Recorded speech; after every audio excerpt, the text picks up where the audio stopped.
teórico, que está muy bien comprimido, y estas las causas de la metaclase con todas las características. Ejemplos de metaplasia epitelial en mesenquimatosa también pueden ser causados. Y esta es la metaplasia escamosa que ya tiene, eso también tiene, eso tiene, eso tiene. Esta, tienen esta, es un tipo esto de metaplasia escamosa. Esa deben tener ustedes, porque hay otra. A ver, muéstrame. Metaplasia escamosa, no. No tenemos eso. Hemos hecho el esófago de Barrett.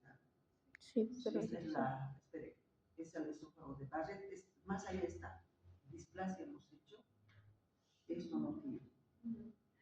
Displasia he explicado, pero no han visto la lámina. ¿Sí? Sí. Esa es la gradación que también he explicado y que no está en la lámina. Y estas son las displasias, ¿no es cierto? Que tienen, ahí están las displasias. Esta no tiene. Entonces, las displasias, este es un diagrama de la displasia, miren, para poder comparar la displasia severa del carcinoma in situ. Por ejemplo, tenemos aquí, miren, esta es la displasia severa, aquí tenemos las células epiteliales más inmaduras, que son las basales, ¿no? Y miren, llegan hasta aquí, sin madurar. Y la última capa, miren cómo se aplanan, pues quiere decir que han madurado y están paralelos a la membrana basal. La membrana basal, ahí está. Entonces, es displasia severa. En cambio aquí, miren, tenemos las células, está acá arriba, donde no es muy seguro de que estas células hayan madurado, ¿no es cierto? Miren. Entonces, tenemos carcinoma in situ, porque las células ocupan todito el espesor. Y la membrana basal está intacta. Carcinoma in situ, porque la membrana basal. Si esta fuera un carcinoma, las células son malignas y destruyen los tejidos, entonces acá no hay destrucción y es carcinoma in situ. Es la única, han sacado fotos, esta es la lámina que faltaba. Esta también lo tiene, esta ya es la displasia severa que fue uterino en una glándula endocervical. Se observan mayor número de capas de epitelio estratificado o marcada atipia celular, con mitosis en la capa superficial, hay células maduras. Aquí está. Es una glándula endocervical, aquí está la luz de la glándula y aquí está la membrana basal, así, rodea todo. Ustedes saben muy bien que la glándula endocervical tiene un epitelio de revestimiento cilíndrico simple mucoproductor. Esta es la luz de la glándula y esta la membrana basal. Entonces quiere decir que los núcleos están bien rechazados hacia la membrana basal y tienen amplio citoplasma vaporado supranuclear, ¿no es cierto?, para poder secretar el rojo acá. En cambio, acá abajo, ¿no es cierto?, en este otro sector, tenemos otro tipo de epitelio. Es un epitelio estratificado, está la membrana basal. ¿Ah? Y tenemos un epitelio estratificado donde las células maduras llegan hasta acá, pero hay maduración de las células últimas, miren, se han aplanado y están paralelos a la membrana basal. Entonces, displasia severa en una glándula endocervical. ¿Sí? ¿Han sacado fotos? Eso por relación a esta.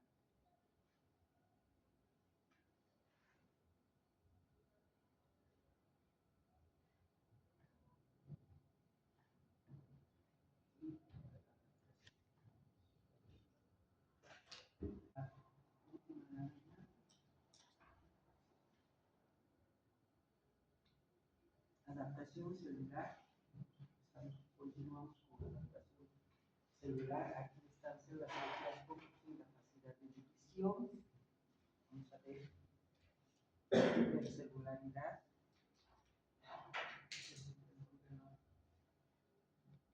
Ahí están qué tipo de células son para la adaptación celular, células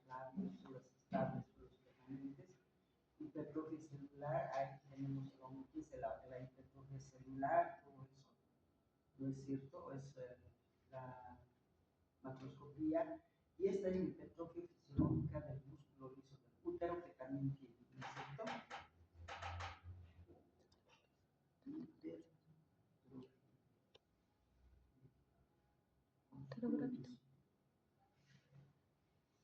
¿Sí?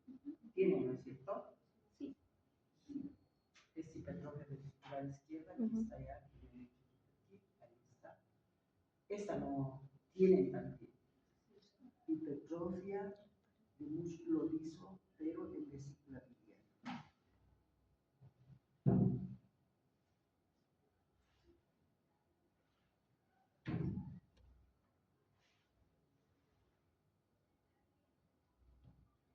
Estos son los atrofia celular. Vamos a ver los criterios. Estos son los criterios de atrofia celular. Si quieren pueden sacarlas. Tanto macroscópico, la patogenia. Ahí está criterios histopatológicos de la atrofia celular. Tanto microscópicos como macroscópicos. Este es tejido. Ya me vi. La atrofia testicular que tiene ya, ¿no es cierto? Esta atrofia de túbulos renales.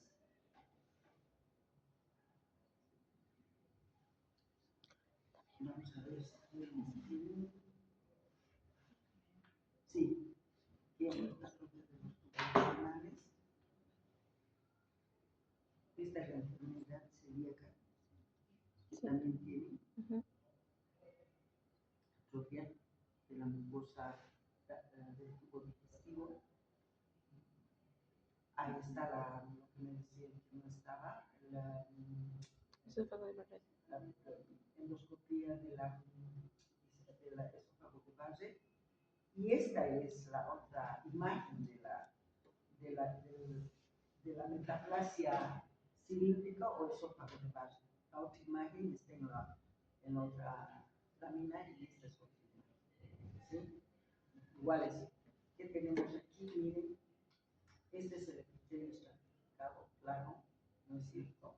Y es reemplazada por este epitelio cilíndrico simple, un coproductor, ¿no es cierto? Tipo gástrico, tipo intestinal, está reemplazando a este epitelio estratificado. ¿Sí? Aquí aparece un poquito el otro epitelio. Entonces, este epitelio aquí aparece un poquito. Y por otro lado está la ciudad donde se está reemplazando. ¿Sí? Este no tiene, ¿no? Del adenoma pleomórfico. Este está el adenoma pleomórfico.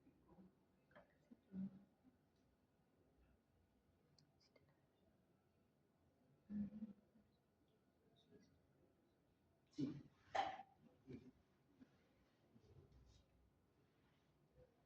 Entonces vamos a hacer adenoma pleomórfico.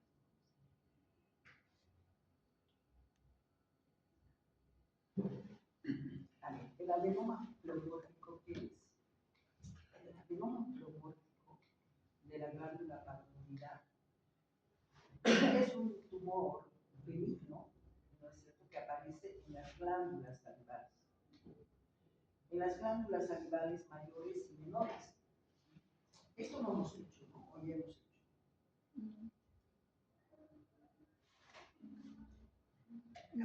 No, listo.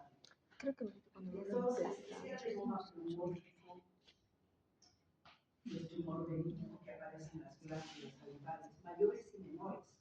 ¿Sí? En este tipo de tumor se va a ver la metaplasia del tejido conjuntival.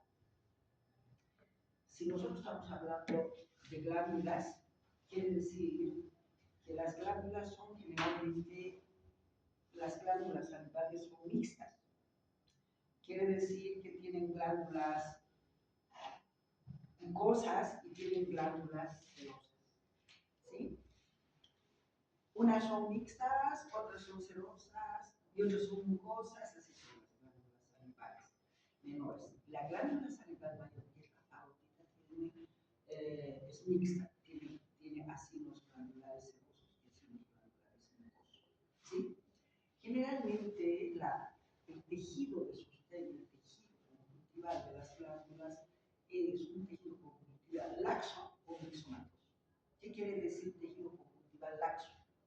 Que tenemos, siempre en los tejidos hay un componente amorfo y un componente forme. El componente forme del tejido que sostiene a los vasos sanguíneos, a las células parenquimatosas, es el tejido conjuntival. Ese tejido que sostiene está formado por fibras colágenas, ¿no es cierto? Tipo 3, tipo 1, perdón, y por, esas son las fibras colágenas o las estructuras formes que tienen forma.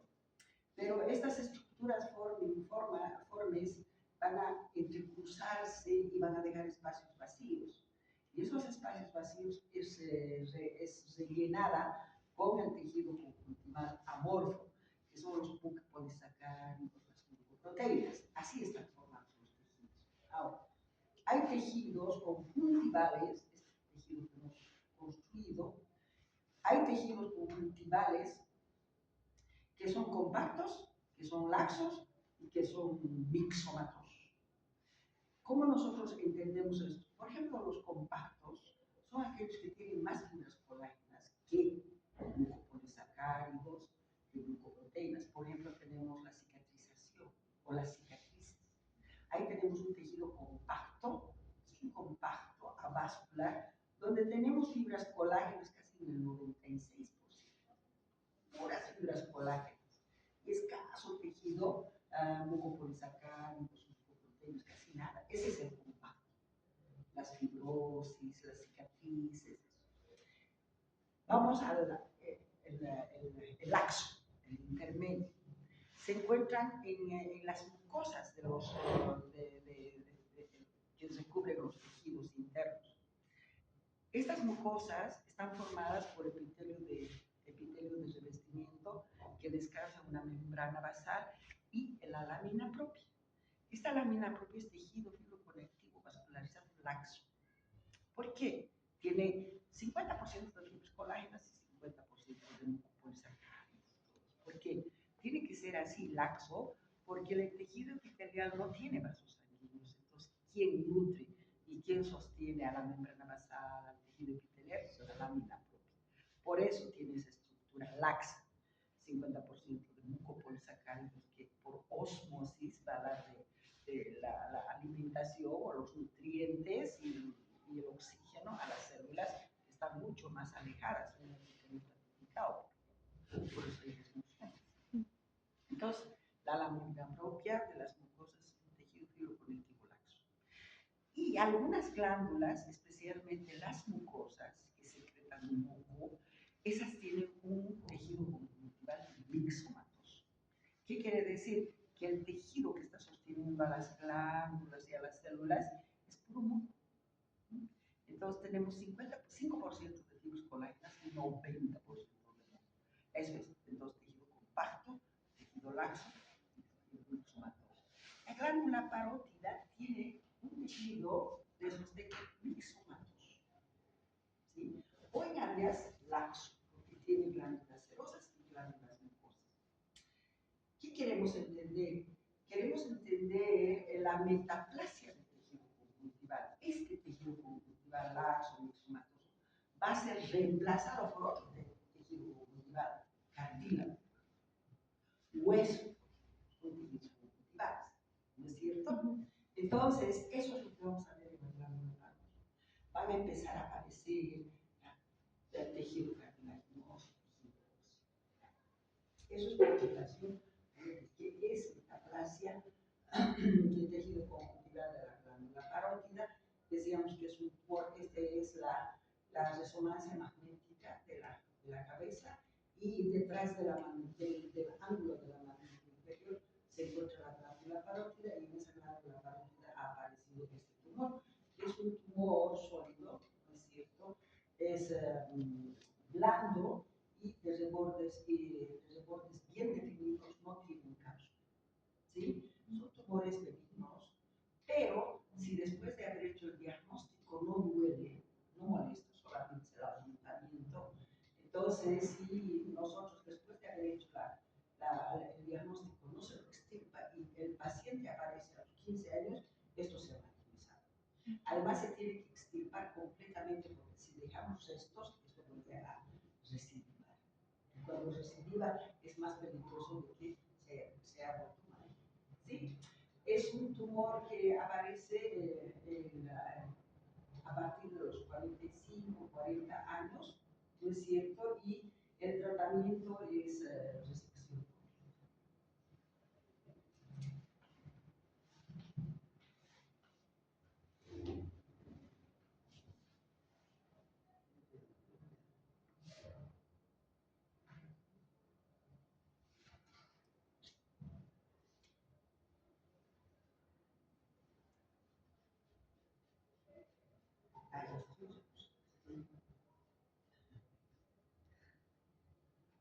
Listo.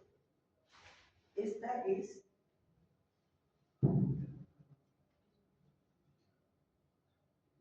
listo. Y esta es las características sintomatológicas del adenomatológico. Si ustedes ven acá, están todos los componentes de la glándula parótida normal, las estructuras de la glándula parótida normal.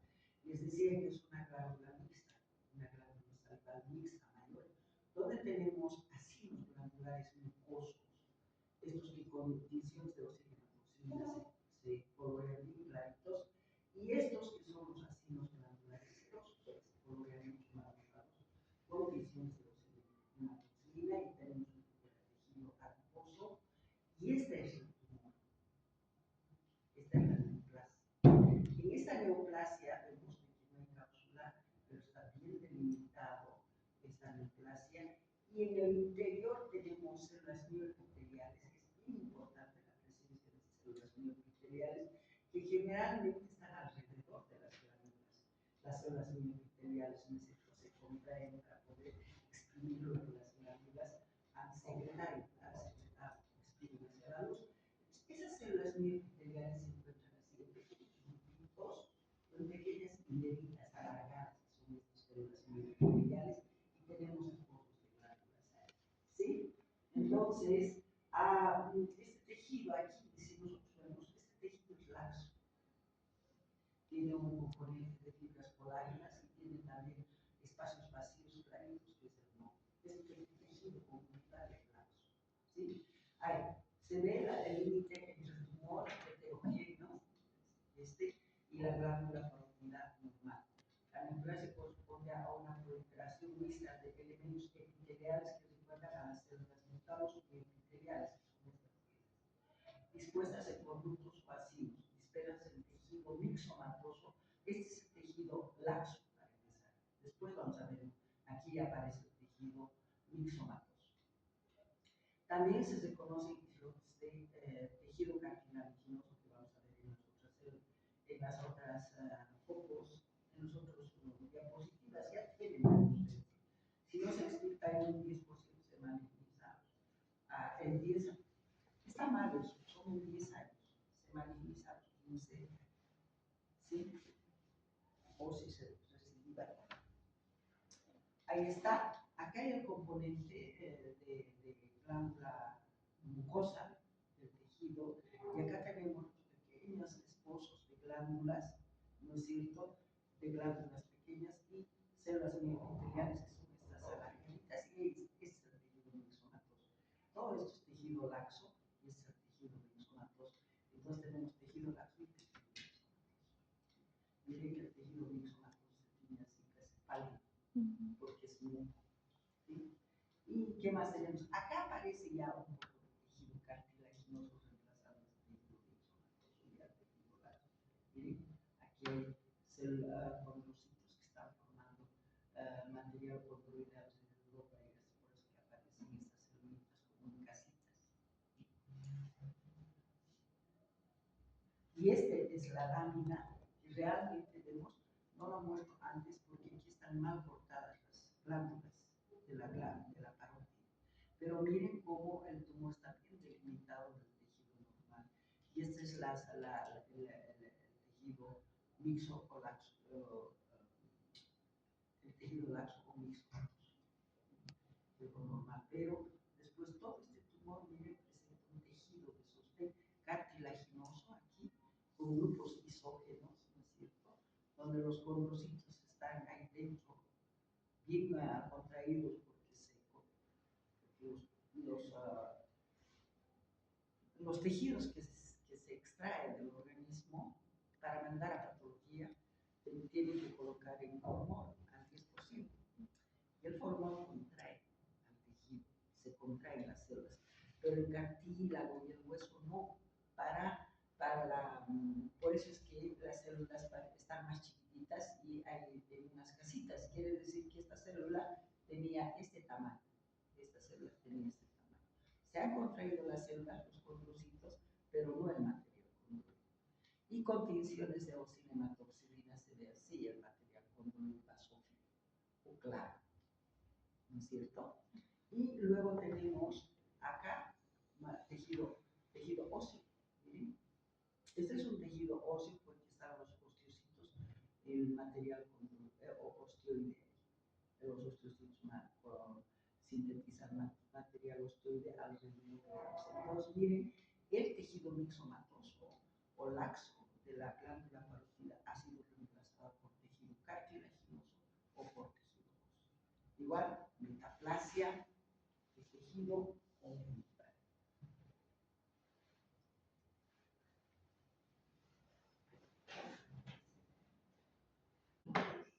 Y estamos María y continuamos con lo que es lesión celular reversible. ¿Sí? Entramos a lesión celular reversible y hacemos dentro de la lesión celular reversible vamos a hacer el edema celular en riñón.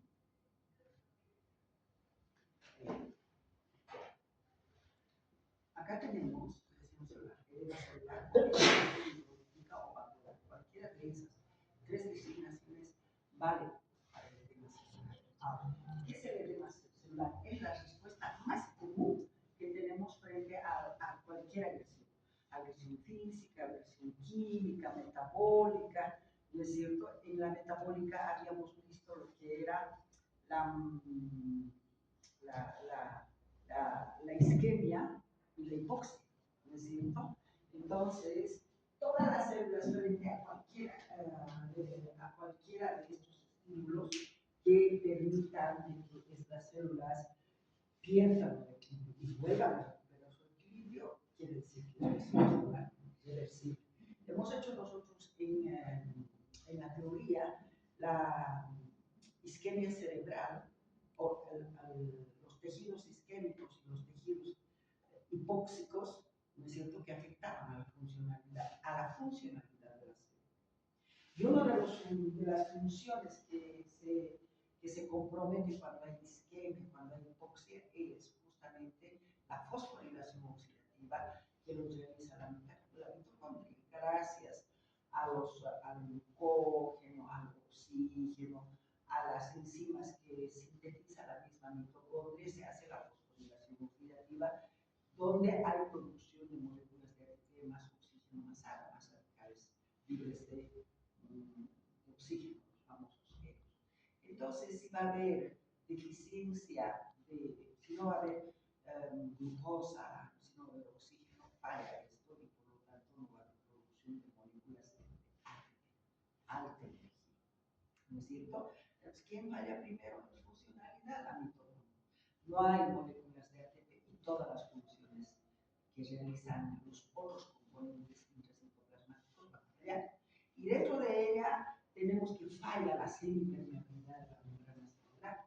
¿Por qué? Porque para que se mantenga permeable la semipermeabilidad de la membrana celular, evidentemente hay un transporte activo que depende de energía, que es la bomba de sodio, potasio, calcio. Esta va a fallar, por lo tanto, si falla va a haber retención de sodio dentro de la mitocondria o dentro de la célula. Y si hay retención de sodio dentro de la célula, el sodio es hiperosmolar, acumula agua. Por lo tanto, las cantidades anormales acumuladas en un espacio se dice edema. Y aquí está dentro de la célula, se dice edema celular. ¿No es cierto? Entonces, vean cómo solamente la alteración de la bomba de la función de la membrana celular te va a llevar a lo que es el edema celular. Morfológicamente, con tensiones de oxi y hematoxilina, se muestra un aspecto. ¿Cómo vamos a ver? Las células van a estar conjuntadas y su citoplasma va a ser abundante. Y en el citoplasma vamos a ver papolas claras, y vamos a ver aspecto de espumoso. ¿Por qué aspecto espumoso? Porque no se olviden que existen organitos intracitoplasmáticos membranosos, mitocondrias, citoplasmáticos, rugoso, núcleo. Todos estos organitos intracitoplasmáticos membranosos también se van a edematizar y van a ocupar un espacio en el citoplasma. Y todos estos organismos se ven con tensiones especiales. La mitocondria necesita una tensión especial, los retículos nucleares otra tensión especial. No se tienen con tensiones de oxigena. Por eso, estos espacios vacíos que vamos a ver en ese aspecto espumoso es que está ocupado por un organismo. ¿Sí? Por eso es que hay aspecto espumoso y aspecto vacuolado en el citoplasma de las células que han sufrido edema celular. Ahora, ¿cuáles son las células que más frecuentemente? Todas las células del organismo pueden sufrir edema celular como una respuesta a las agresiones, ¿sí? Pero son más frecuentes las células epiteliales de los túbulos contorneados de los riñones, que están comprometidos con la movilización de los hepatocitos, que lo vamos a ver, y las células cardíacas, ¿sí? Vamos a ver nosotros edema en estas tres células, en las células epiteliales, en los hepatocitos y en las células cardíacas.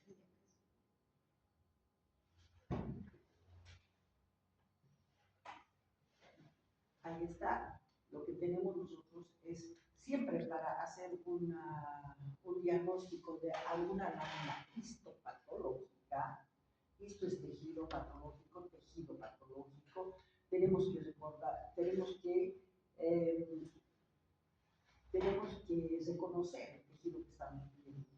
Este, por ejemplo, es un glomérulo, porque acá tenemos algo. Es un riñón, porque tenemos el glomérulo así, ¿no es cierto? Es un penacho vascular de puros capilares donde se realiza la filtración renal y está en un espacio de Bowman, porque está cubierto por una cápsula de Bowman que como espacio tiene la parte visceral y la parte vital, ¿no es cierto? Y todos estos son túbulos contorneados, distales y proximales que han sufrido la degeneración macular o el edema celular. Ahora, cuando nosotros vemos los criterios histopatológicos, tenemos primer criterio histopatológico, los glomérulos son normales, ¿sí? Segundo criterio histopatológico, los túbulos contorneados, distales y proximales, a nivel de su epitelio, que es un epitelio cúbico simple, por eso tienen los núcleos redondos. Cuando los núcleos son redondos, estamos frente a un epitelio cúbico simple, ¿sí?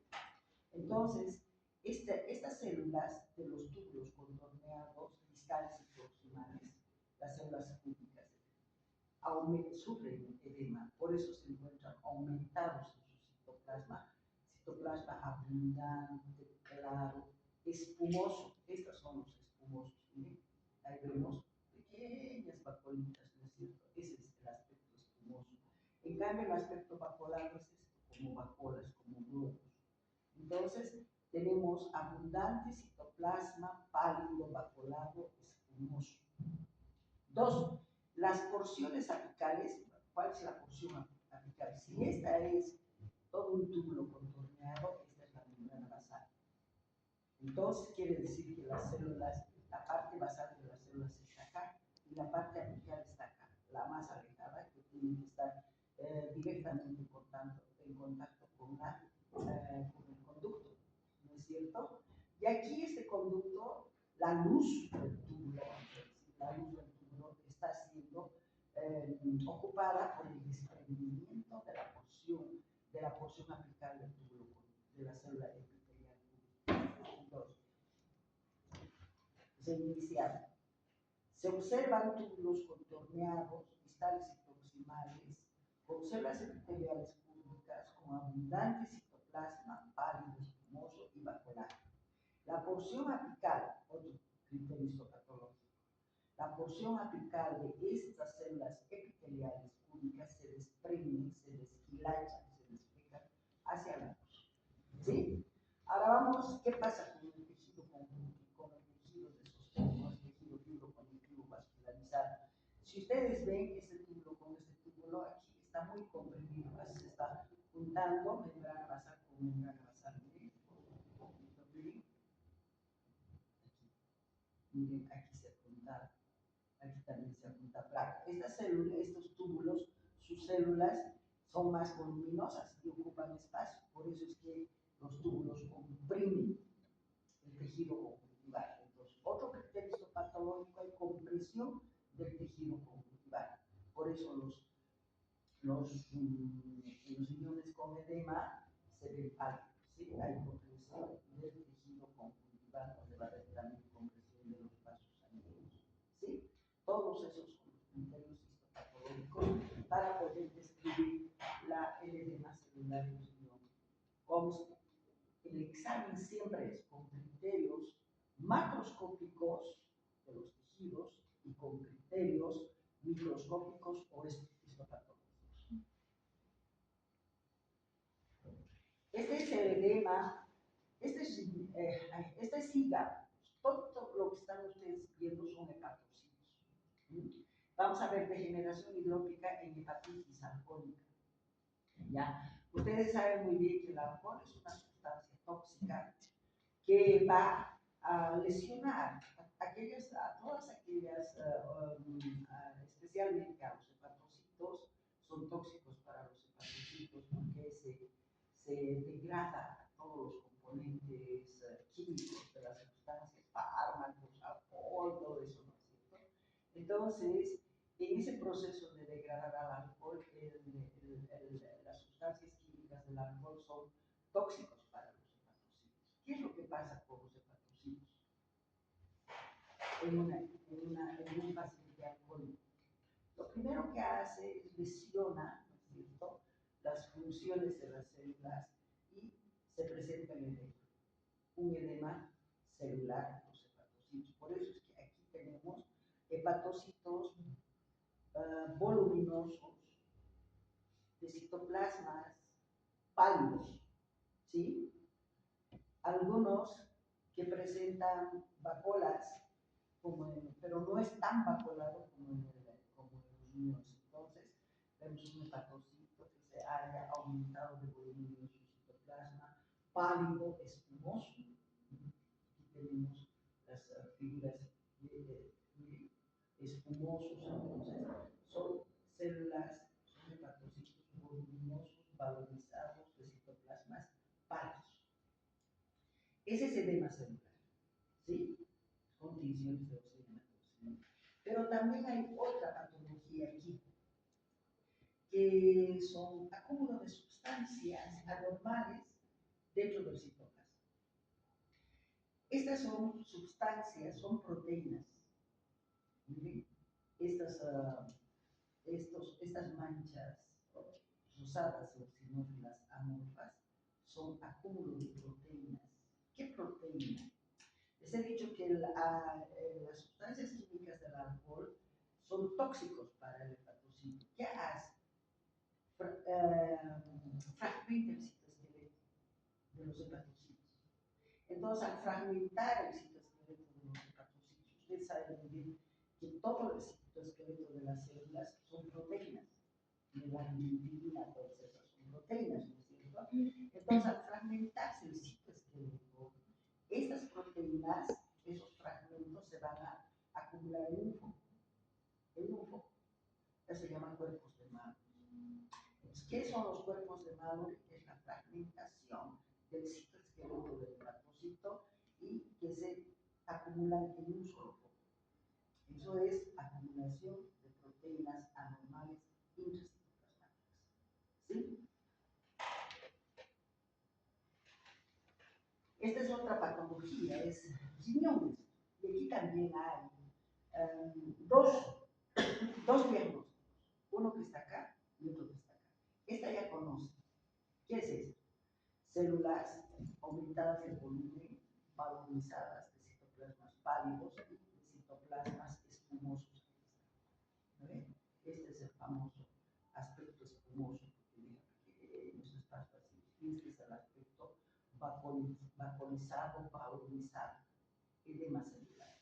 Este es el agente causal o la causa de este edema celular, de este tipo de necrosis de coagulación, es el infarto del miocardio. ¿Qué pasa por qué se produce el infarto del miocardio? Por ejemplo, si nosotros tenemos formación de trombos, vamos a entrar a la próxima clase a alteraciones hidrohemodinámicos. La formación de trombos, ¿qué es? Es dentro de los vasos sanguíneos, se forma un coágulo que está bien pegada a la pared de los vasos sanguíneos. Eso se llama trombo. Cuando un coágulo se forma dentro de un vaso sanguíneo y se pega fuertemente a la pared de los vasos sanguíneos, se llama trombo. Estos trombos están bien adheridos a la pared de los vasos sanguíneos, sí, pero como la circulación sanguínea se puede movilizar. Y esos fragmentitos de los trombos van a viajar en la circulación sanguínea hasta encontrar un vasito que no puede pasar, porque el diámetro es más grande que el vaso. Eso es lo que ha pasado en este paciente. ¿Por qué? Porque el trombo ha llegado a la arteria coronaria y no ha podido pasar la arteria coronaria y ha bloqueado la arteria coronaria. Ustedes saben muy bien que la arteria coronaria inicia a la pared del corazón, ¿no es cierto? Entonces, cuando hay una interrupción brusca de la circulación sanguínea, inmediatamente vamos a tener una necrosis de coagulación. ¿No es cierto? Ahora, ¿qué es la necrosis de coagulación?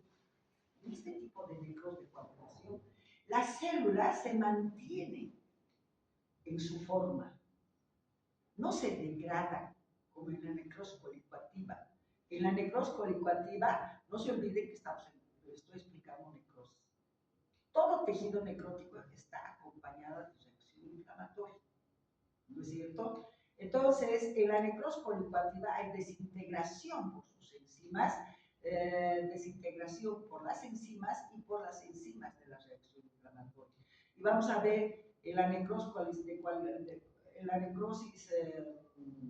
colicoactiva, vamos a ver puros fragmentos, no vamos a ver así siluetas de células, miren. Estas son siluetas de células. ¿Por qué? Porque en la necrosis de coagulación o necrosis isquémica que se ha implantado rápidamente, la obstrucción del vaso es una implantación de la falta de llegar al oxígeno bruscamente, es la necrosis isquémica. Entonces, en esta necrosis isquémica, esta célula ¿qué va a hacer? Va a hacer desnaturalización de sus proteínas. Esa desnaturalización de las proteínas quiere decir que inactiva todas las proteínas que tiene. Y especialmente las proteínas ácidas se convierten en proteínas básicas. Por eso es que las proteínas básicas se van a teñir de color rosado. El núcleo tiene 90% de proteínas básicas y esas se convierten en ácidas y se tiñen con tirosina hematoxilina de igual que el citoplasma. Por eso que estas células parece que no tuvieran núcleo, pero el núcleo está confundido con el citoplasma. Vamos a ver eso en necrosis de coagulación. Y lo que tenemos se mantiene. La forma con un núcleo coloreado rosado se mantiene. Eso se llama células fantasmas. Parecen células sin alma, sin núcleo. Y mantienen sus rebordes bien definidos porque no hay degradación enzimática. Las enzimas de las células se han inactivado. Pero es necrosis. Por eso es que inmediatamente van a empezar a aparecer los neutrófilos de la reacción inflamatoria que posteriormente van a degradar todo esto para eliminar. Esto es necrosis de coagulación, donde las células mantienen sus rebordes por falta de degradación enzimática. ¿Sí? Eso es. Igual, infarto cardíaco. Hay dos tipos de patologías de infarto.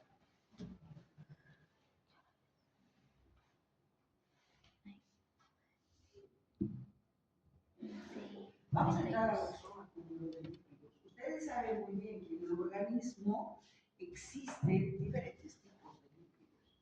Tenemos los ácidos grasos, neutros, que están en el tejido adiposo. Tenemos los ácidos, los triglicéridos, que se encuentran en el citoplasma de los hepatocitos. Tenemos los ésteres de colesterol o el colesterol que se encuentran dentro de los macrófagos, en las paredes de los vasos sanguíneos, también en la mucosa de la vesícula biliar. Entonces, como verán, hay diferentes tipos de grasa que se distribuyen en diferentes partes del organismo. Vamos a ver nosotros la esteatosis hepática como acúmulo de lípidos. ¿Qué quiere decir? La esteatosis hepática o degeneración grasa o carbohidratos. Quiere decir, puede ser por muchas áreas de esteatosis hepática. Por ejemplo, que le lleguen muchos ácidos grasos, demasiado ácidos grasos, que entre al hepatocito demasiados ácidos grasos, ¿no es cierto? Y que no haya, que estos ácidos grasos son convertidos dentro del hepatocito, una de las funciones de los hepatocitos, son convertidos a triglicéridos. Entonces, como han entrado muchos ácidos grasos, hay muchos triglicéridos, o sí, muchos triglicéridos, ¿sí? Entonces, estos triglicéridos tienen que salir unidos a apoproteínas que el mismo hepatocito forman sus proteínas, la albúmina, las apoproteínas, los hepatocitos forman proteínas. Entonces, este hepatocito está condicionado a formar castillo, sin apoproteínas. Pero esas 100 apoproteínas en su metabolismo normal pueden sacar 100 triglicéridos, ¿no es cierto? Solo los triglicéridos solo unidos a su apoproteína pueden salir del hepatocito a la circulación sanguínea. Eso es lo normal. Entonces, si llegan más ácidos, grasas neutras, entonces va a haber más triglicéridos y pocas apoproteínas. Entonces, ¿qué vamos a tener?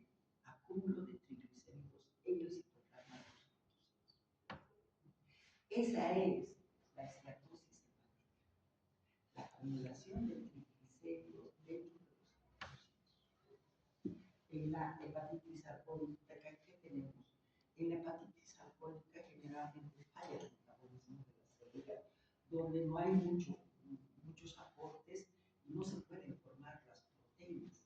Por eso que los alcohólicos son desnutridos.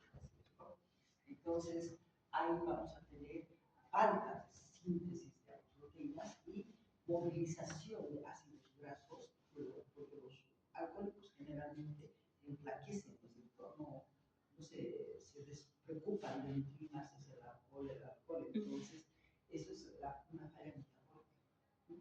Entonces, ahí tenemos acúmulo anormal de triglicéridos en las células parenquimatosas. Aquí estamos hablando del hígado. A la microscopía, dice, se produce una respuesta a varios factores, tipo desnutrición, abuso de alcohol. Yo les he explicado del alcohol y los tóxicos. Los órganos más afectados, hígado, músculo y los riñones, no solamente es el hígado. Cuando el depósito es importante en el hígado, el órgano aparece abajo. Cuando decimos hígado graso,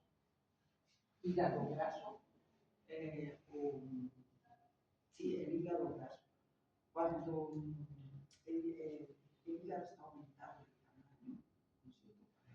Triglicéridos, está aumentado de tamaño, está aumentado de peso también, es blanco, es amarillento, es brillante, la cápsula de Bowman se tensa, está aumentando de tamaño, entonces es brillante porque la grasa brilla, ¿no es cierto? Entonces, esos son los factores macroscópicos para ver que es una degeneración grasa de hígado. Agrandado tiene un color amarillento. La grasa que se acumula en los hepatocitos se muestra en forma de pequeños capotes. Esto es criterios histopatológicos. ¿Cómo vamos a ver nosotros la esteatosis hepática? Esa acumulación de triglicéridos tiene que estar en el citoplasma de los hepatocitos y esas papolas son unas vacuolas como sacabucados. ¿Qué quiere decir? Que son vacuolitas como si estuvieran trazadas con compás, bien delimitaditas. Ahora bien, dentro de los hepatocitos en el citoplasma vamos a ver vacuolas de todo tamaño, desde los más chiquititos hasta aquellos que ocupan todo el citoplasma, pero siempre bien delimitados como con compás. Cuando está empezando la lesión, las vacuolas dentro del hepatocito son bien chiquititas. Y a medida que va progresando la lesión, la enfermedad, estas vacuolas se juntan, se juntan, se juntan. Entonces, cuando más chiquitos son, dice, está iniciando la lesión.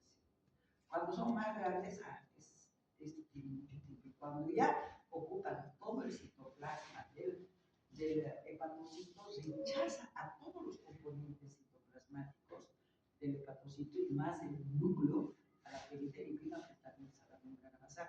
Y se llama, cuando el núcleo es periférico, se llama célula en anillo de célula. ¿Por qué? Porque antes nosotros les teníamos un anillo y su célula. Entonces, por eso que el núcleo está bien rechazado, célula en anillo de célula. ¿Sí? Esas son las características de la esteatosis hepática microscópica. Esta muestra en forma de pequeñas vacuolas perinucleares que con el tiempo cuales estas formas otras de mayor volumen que desplazan el núcleo a la periferia celular. Eventualmente, cuando las vacuolas son de gran tamaño, las células se rompen. Cuando se rompen, se libera los triglicéridos y hacen lagunas de triglicéridos. Entonces, esos hepatocitos que se han roto, ¿cómo van a ser curados? Por sustitución, fibrosis. Y ahí viene ¿qué se llama en el hígado? La cirrosis hepática. ¿Qué es la cirrosis hepática? Es la fibrosis del hígado. ¿Por qué? Porque los hepatocitos se han roto, han muerto, y ya no se puede regenerar. La célula madre tisular que está por ahí también lesionada no va a poder regenerar. Entonces, ¿qué va a pasar con eso? Va a tener que haber fibrosis para rellenar. Y eso se llama cirrosis. ¿Sí?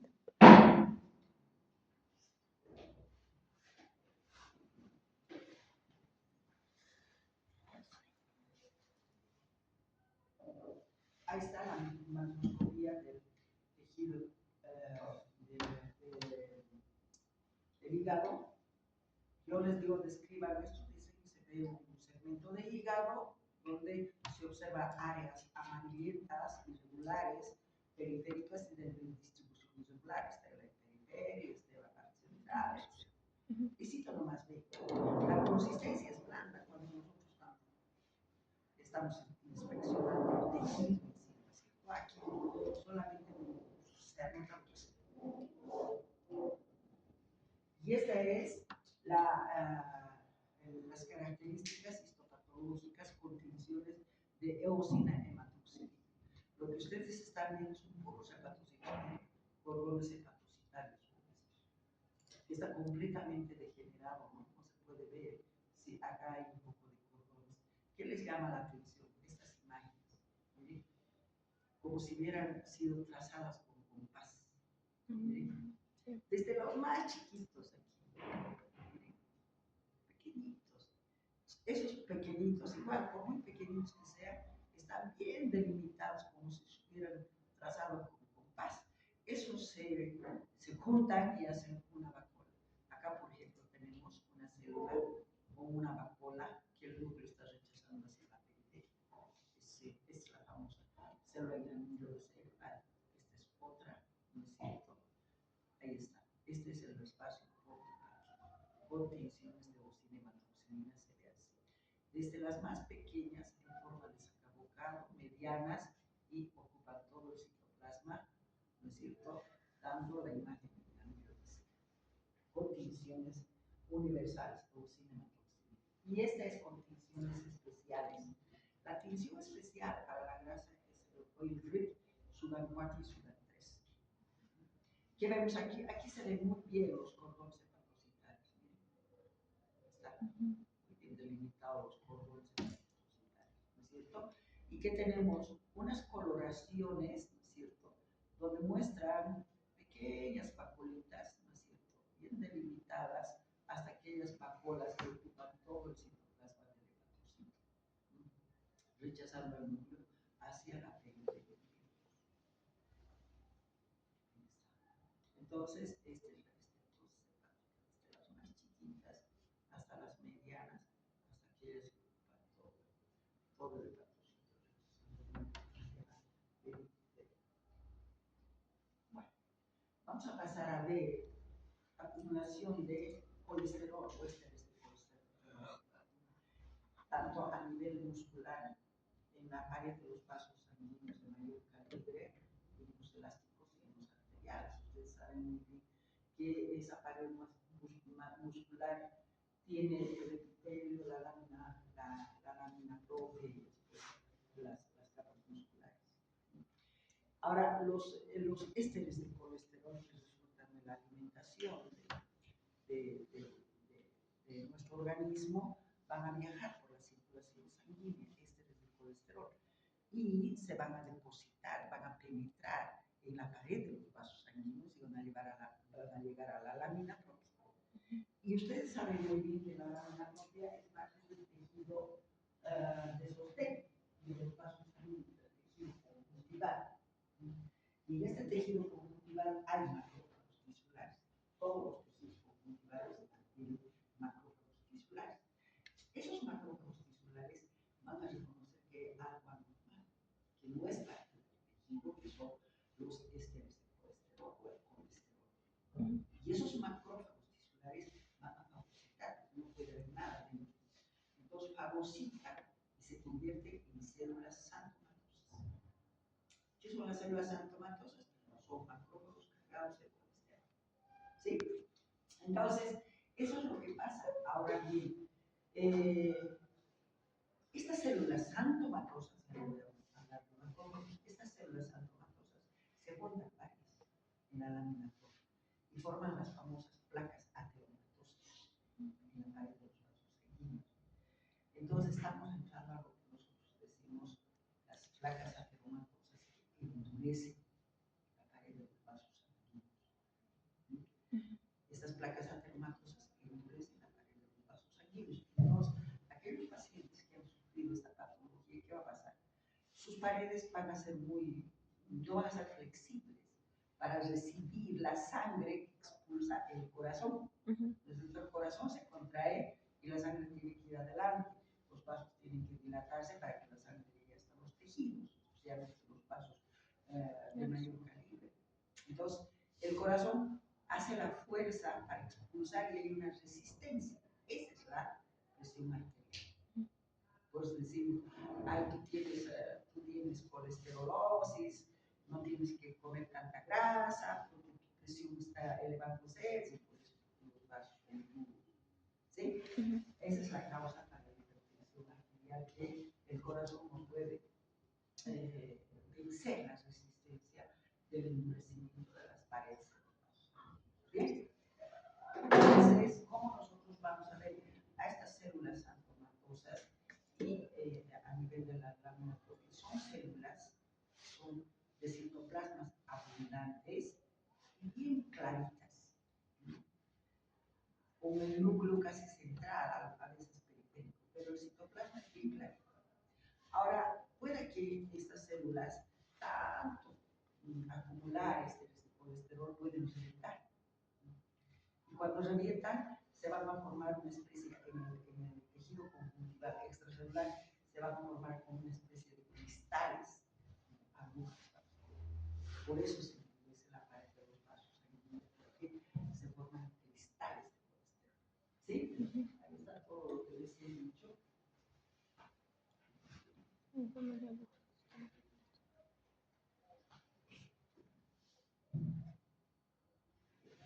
Esta es una lámina macroscópica. La descripción que dice, se ve la parte interna de la pared de un vaso sanguíneo, porque ha sido seccionada en forma longitudinal. Entonces, la parte interna de la pared del vaso sanguíneo, podemos decir la mucosa, y ahí vemos bastantes placas, ¿no es cierto?, amarillentas de diferentes tamaños, de diferentes formas, de bordes irregulares, y se observa un foco amarillento necrótico, un foco grande, amarillento necrótico, porque estas placas, como son duras, con la circulación sanguínea, con la sangre que está pasando, las células están pasando, entonces se lesionan por el roce. Entonces, esta es una placa ateromatosa ulcerada. ¿Qué es la complicación de las placas ateromatosas? En estas placas ateromatosas ulceradas se pueden formar los trombos, esos coágulos firmes, ¿sí? Entonces se forman los trombos. Por eso es muy peligroso de que los pacientes tengan estas placas ateromatosas. En los hipertensivos, por ejemplo, se forman los trombos y esos trombos se fragmentan y viajan junto con la circulación sanguínea hasta llegar a un foco donde ya no pueden pasar. Ejemplo, el corazón. ¿Qué nos van a dar? Infarto cardíaco. Puede ser que en el riñón, infarto renal. Puede ser en el pulmón, infarto pulmonar. Entonces, miren cómo es bien peligroso la presencia de estas placas ateromatosas que se ulceran y son después causas para los diferentes infartos. Es bien linda la anatomía patológica, ¿no? Si ustedes saben comprender, realmente es la base de la clínica. Ustedes se estarán dando cuenta. Claro, cuando está bien leído, entendido y explicado, ahí es, pero si lo pasan así, aprender de memoria no vale la pena. Aspecto histológico, dice, qué macana patología, ¿no? Más les interesa la medicina interna, donde les explican bien. Aspecto histológico de una placa ateromatosa. Acá tienen el aspecto histológico de una placa ateromatosa. Esta es la lámina propia y este es el diagrama para que puedan entender. Aquí, por ejemplo, miren, tiene forma de agujas y dice cristales de colesterol, porque estos macrófagos, que son las células sarcomatosas, se han explotado, entonces se ha cristalizado los ésteres de colesterol. ¿Sí? Es la cristalización. Miren, esta flecha amarilla está yendo a los cristales de colesterol. Miren. Ahí está, aquí está. Los cristales de colesterol. Como cristales simples, ¿cierto? ¿Y cuáles son las células sarcomatosas? Estos, bien delimitadas. Cualquier cantidad, miren. Todos tienen la lámina propia. Y aquí cualquier cantidad. Entonces, toditas, ¿no? Es una placa ateromatosa. Con cualquier cantidad de células ateromatosas y cristales de colesterol.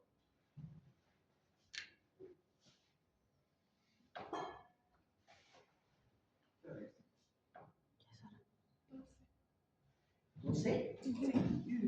Nos vamos a quedar. Le vamos a hacer vamos a hacer esto que es colesterolosis. Nos estamos quedando en colesterolosis. Está bien.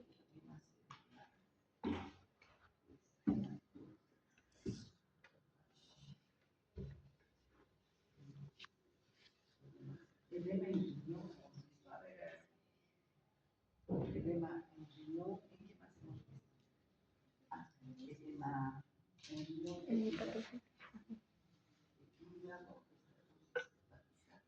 ¿qué más hemos visto? Bien. Las últimas.